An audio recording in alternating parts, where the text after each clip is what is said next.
Alors une fois n'est pas coutume pour le texte du jour, eh bien j'ai pris le texte du jour. Voilà, c'est rare mais ça arrive. C'est un texte qui est issu de l'évangile de Jean au chapitre 18, les versets 28 jusqu'au chapitre 19, verset 15. Je vous le lis. De chez Caïphe, ils emmènent Jésus au prétoire. C'était le matin. Ils n'entrèrent pas eux-mêmes dans le prétoire afin de ne pas se souiller et de pouvoir manger la Pâque. Pilate sortit vers eux et dit : « Quelle accusation portez-vous contre cet homme ?»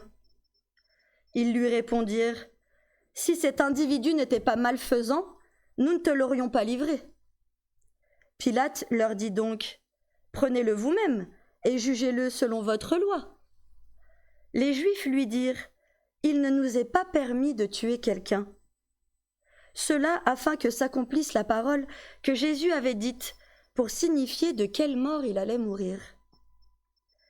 Pilate rentra dans le prétoire, appela Jésus et lui dit : « Es-tu le roi des Juifs, toi ?» Jésus répondit : « Est-ce de toi-même que tu dis cela, ou bien est-ce d'autres qui te l'ont dit de moi ?» Pilate répondit : « Suis-je donc juif, moi ? C'est ta nation et les grands prêtres qui t'ont livré à moi. Qu'as-tu fait ?» Jésus répondit : « Ma royauté n'est pas de ce monde. Si ma royauté était de ce monde, mes gens auraient combattu pour que je ne sois pas livré aux Juifs. En fait, ma royauté n'est pas d'ici. » Pilate lui dit : « Toi, tu es donc roi ? » Jésus répondit : « C'est toi qui dis que je suis roi. Moi, si je suis né et si je suis venu dans le monde, c'est pour rendre témoignage à la vérité.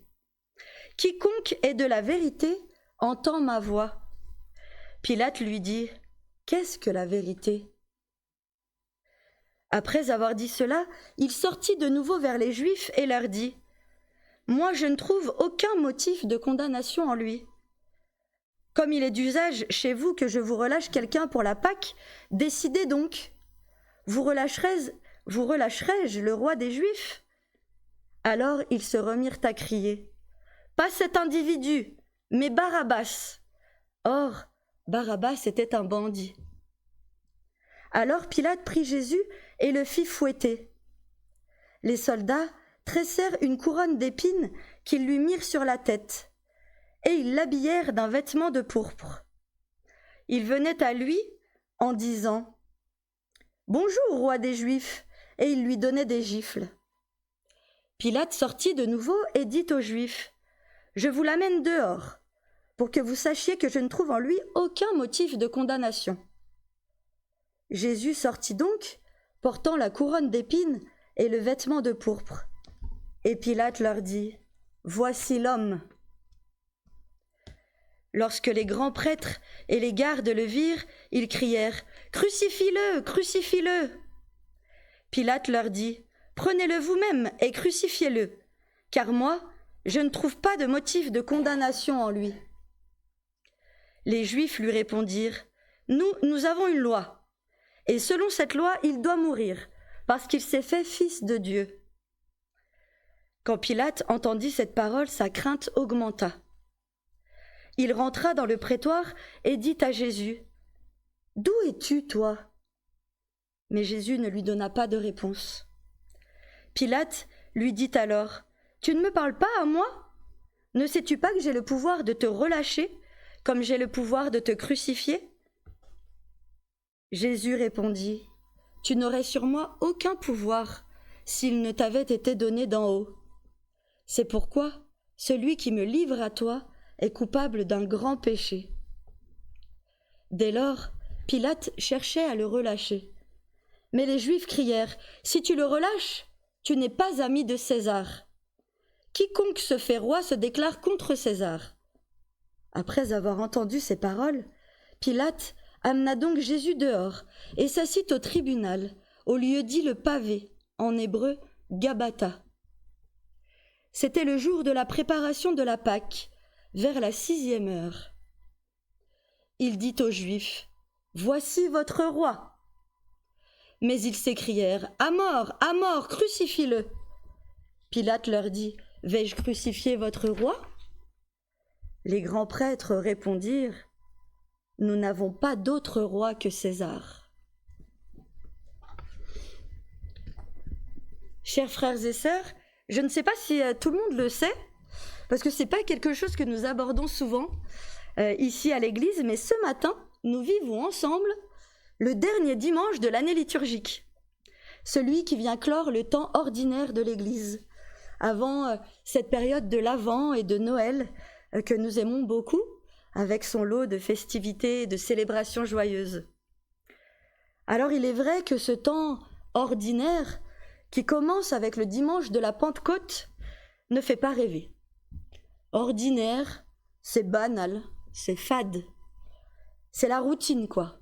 C'est le contraire de l'extraordinaire. Et pourtant, ce temps liturgique occupe finalement plus de la moitié de notre année, ce qui nous permet vraiment de changer notre cœur en profondeur. En tout cas, c'était le but visé, j'imagine.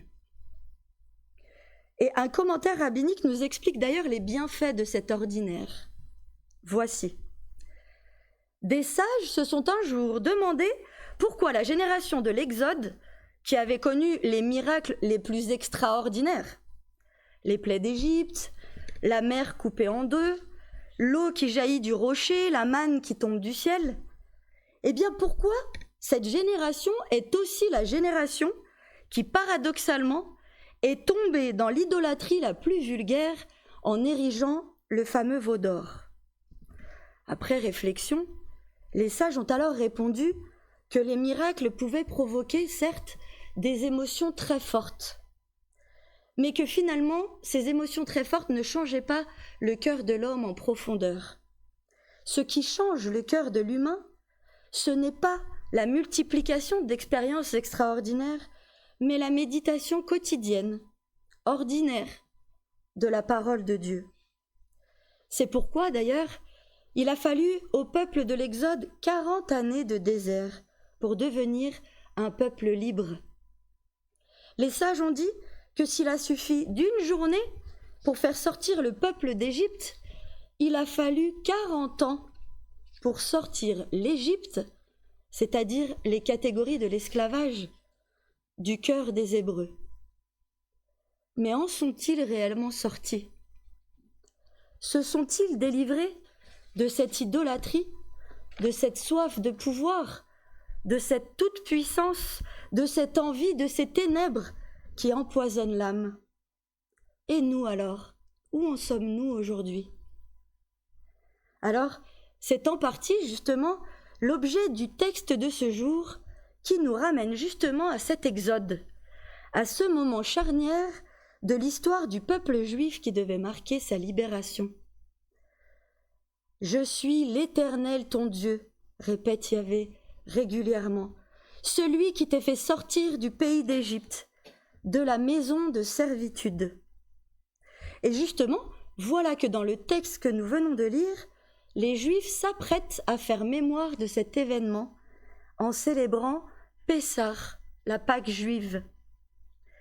Nous voici en effet au milieu de la nuit qui précède le jour du sacrifice de l'agneau pascal.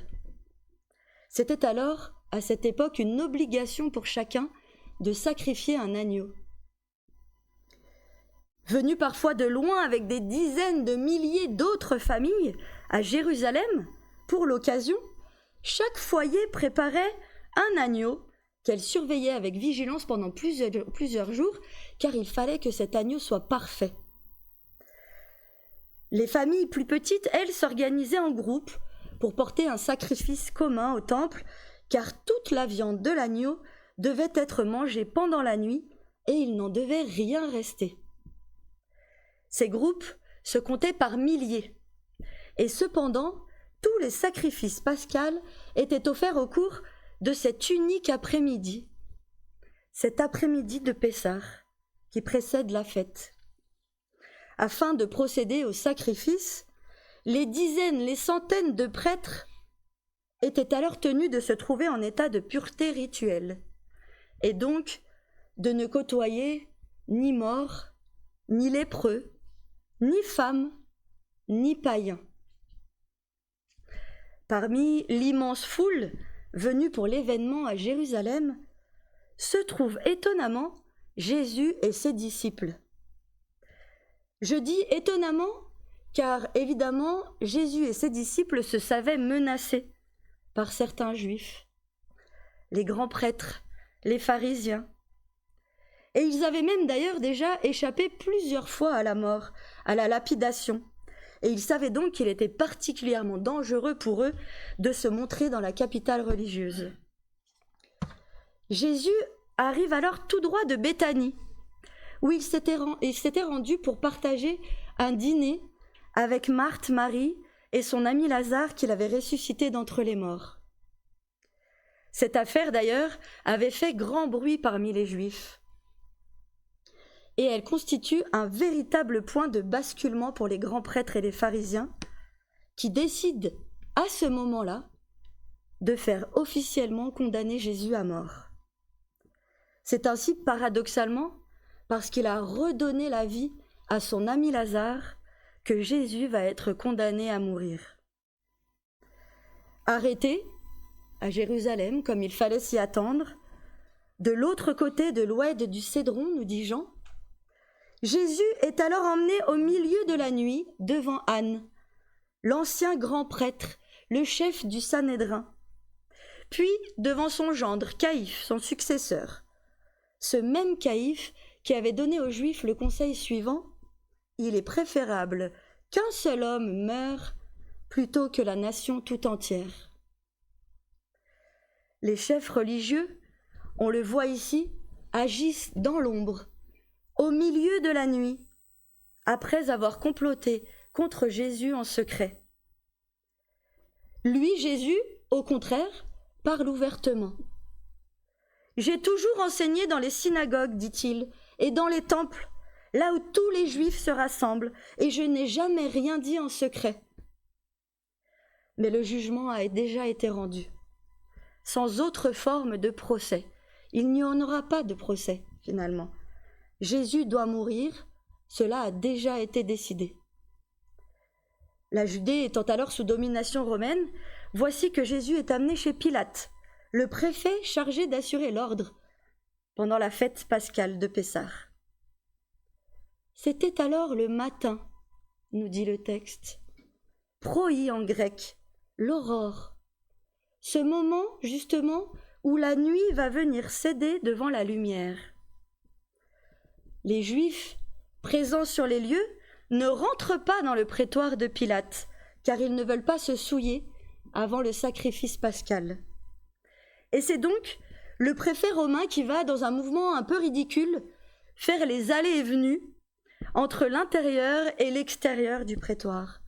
L'extérieur où se trouvent les Juifs, le lieu de l'accusation, et l'intérieur où se trouve Jésus et qui va devenir le lieu de la révélation. Les Juifs, donc, restent extérieurs à la révélation, faisant écho au chapitre 3 de Jean qui disait déjà que la lumière était venue dans le monde.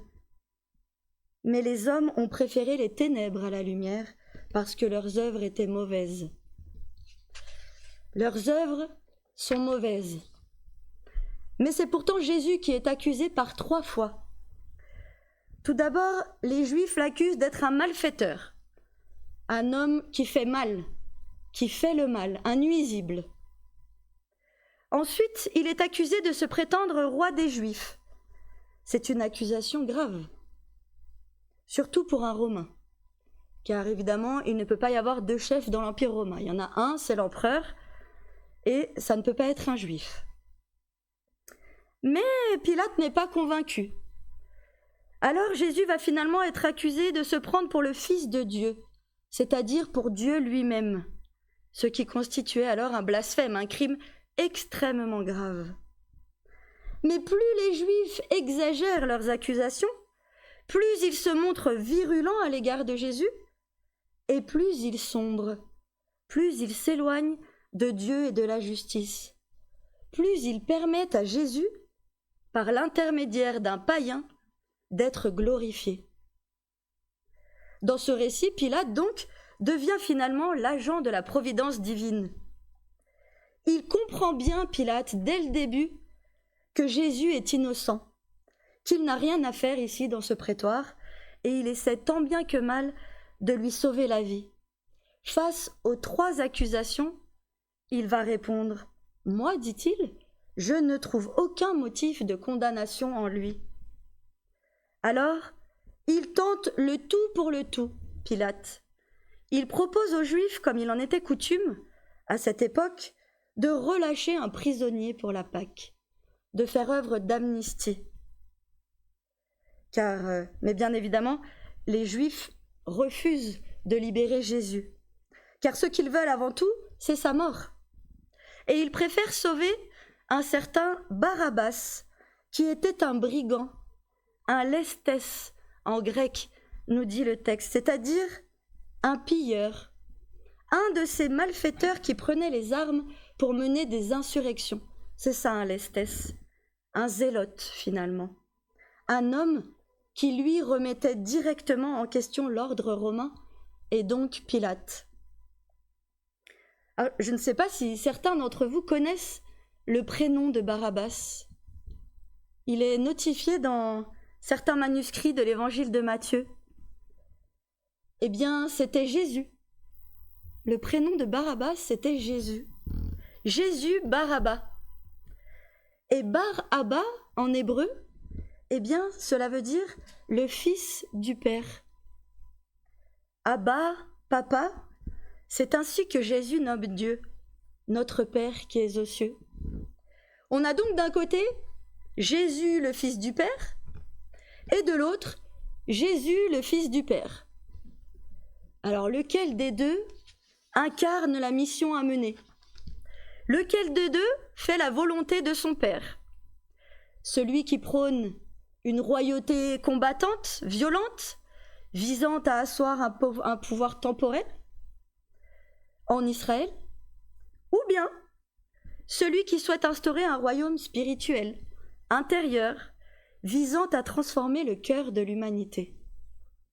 Vous l'avez deviné, bien sûr, nous sommes face ici à 2 Jésus, 2 fils du Père, 2 conceptions opposées de la mission à mener sur terre. C'est justement cela que Jésus tente d'expliquer à Pilate lorsqu'il se défend d'être le roi des Juifs, comme lui l'entendait alors. « Ma royauté n'est pas de ce monde, dit-il. Si ma royauté était de ce monde, alors mes gens auraient combattu, j'aurais une armée et celle-ci aurait pris ma défense, afin que je ne sois pas livré aux Juifs. Mais alors, si l'on ne parle pas de cette royauté-là, de cette royauté temporelle, de quelle royauté est-il question ici? Bien sûr, pas de celle de Barabbas, pas d'une royauté politique au sens où nous l'entendons généralement. Jésus ne revendique pas le pouvoir temporel, contrairement à Barabbas, contrairement au Sanhédrin, contrairement aux chefs religieux. Il ne réclame pas un pouvoir synonyme de gloire et de conquête militaire, comme les anciens pouvaient l'envisager à l'époque du roi David, par exemple. Non, la vision de Jésus est nouvelle et tout à fait déconcertante. Sa royauté à lui, elle réside tout entière dans sa mission, qui est de vivre dans le monde pour témoigner de la vérité. Alors oui, ok. C'est bien beau, mais c'est quoi la vérité? Lui demande Pilate. La vérité, elle est subjective, elle est relative, pense le Romain, qui réfléchit bien évidemment dans les termes de son époque, comme un Grec, avec des notions philosophiques, en termes de notions, alors que Jésus, lui, il pense comme un Juif. Pour lui, la vérité, ce n'est pas un savoir à viser, à apprendre, une notion lointaine qui flotterait dans le monde des idées. Non, non, pour lui, la vérité, c'est plutôt un processus. C'est quelque chose que l'on construit, un dialogue, un échange entre celui qui parle et celui qui écoute. Un dialogue qui doit le mettre en marche, qui s'inscrit dans une véritable éthique de comportement. La vérité, c'est la fidélité à la parole divine, à la volonté originelle du Père, pas aux rituels figés qui ressemblent à la mort. Finalement, Caïphe avait tort dès le départ. La nation tout entière, comme il l'entend, est déjà morte. Et c'est la vie qu'il s'apprête elle-même à assassiner. C'est la vie qu'il va assassiner. Comme Jésus l'a déjà dit, il ne s'agit pas ici de remettre en cause la Torah, mais d'en expliciter les fondements, les raisons d'être, de lui être davantage fidèle. Vous avez appris dans la Torah, mais moi je vous dis, dit Jésus. Alors Pilate, il ne comprend pas du tout ce que lui dit Jésus. Il a beau ne lui trouver aucune raison de le condamner, il ne comprend rien. Et dans une volonté de l'humilier, ses soldats vont finalement le parer de tous les éléments d'un vrai sacre royal. La couronne, le manteau de pourpre, et même les claques. La collée, on appelait ça au Moyen-Âge, que l'on mettait qui scellait la cérémonie de l'adoubement. Et le présente à la foule. Voici l'homme, dit Pilate aux Juifs. Le mot qu'il utilise ici, c'est pas voici le gars, voici le type, l'individu. Le mot qu'il utilise ici, il veut dire l'humain. Voici l'humain, dit Pilate. Voici le prototype de l'humanité. L'homme comme il devrait être, le nouvel Adam.